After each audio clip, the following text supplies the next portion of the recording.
বিপিএলে আউট না হয়েও আউট হতে হয়েছে মুশফিকুর রহিমকে এবং খামখেয়ালি আম্পায়ারিং সিদ্ধান্তকে মুশফিকুর রহিম ফেসবুকের মাধ্যমে অভিনব এক প্রতিবাদ জানিয়েছেন নিজের অফিসিয়াল ফেসবুক পেজে।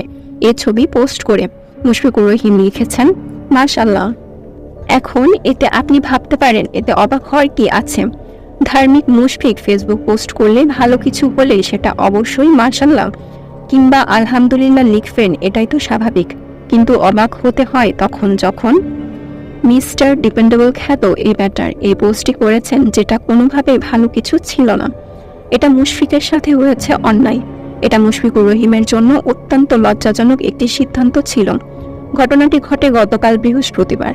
মিরপুর শেরেবাংলা জাতীয় ক্রিকেট স্টেডিয়ামে প্রাইম ব্যাংকের মুখোমুখি হয়েছে মোহনাডান স্পোর্টিং ক্লাব, যে ম্যাচে ছাপিয়ে গেছে মুশফিকুর রহিমের বিতর্কিত আউট। ম্যাচে তখন দ্বিতীয় ইনিংসের 34তম ওভারের খেলা চলছিল। নাইম হোসেনের করা বলে মুশফিকুর রহিম উড়িয়ে মেরেছিলেন। বাউন্ডারি লাইনে সেটা ঝাঁপিয়ে পড়ে ক্যাচ নেন আবু হায়দার রনি। ক্যাচ নিয়ে যখন আবু হায়দার রনি উঠে দাঁড়ান, ওই মুহূর্তে তার পা বাউন্ডারিতে স্পর্শ করেন, কিন্তু রনি সেটাকে আউট দাবি করেন এবং টিভি রিপ্লাইতে দেখার কোনো সুযোগ না থাকলে এইসব সিদ্ধান্তে আম্পায়ারের সিদ্ধান্তই চূড়ান্ত।